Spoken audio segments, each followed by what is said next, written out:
with this tweet about Brenda, I saw that Christy Carlson Romano retweeted it and said, period. And of course, if you guys know, she was the voice of Kim Possible, and she also was Ren Stevens on Even Stevens. I think that she had her own struggles of, trying to break that image. I think that she, because she wanted to get into music at one point, and there was a song that both her and Katy Perry recorded.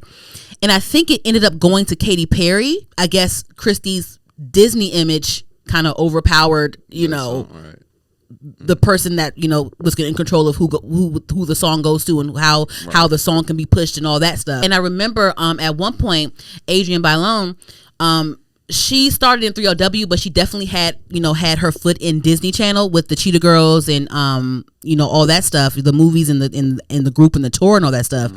I remember she had a show with Julissa way back, I think it was on the Style Network. It was called Empire Girls, Julissa and Adrienne, back in 2012. I remember watching that show.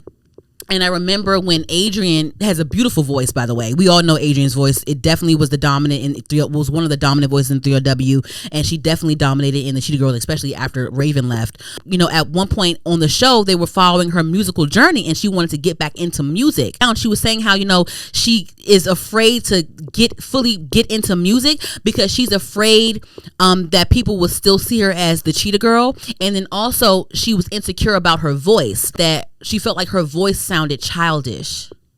Like her singing voice sounded childish. So she was insecure about that. So it's just like, damn, like when you're a child star and you come up in under this like major network, it's like, damn, it's so hard to break out of that whole Disney image, that Nickelodeon image, like, because a lot of times it's hard for them to break out of it, and sometimes they don't even, some people, some child stars, don't make it out mentally well.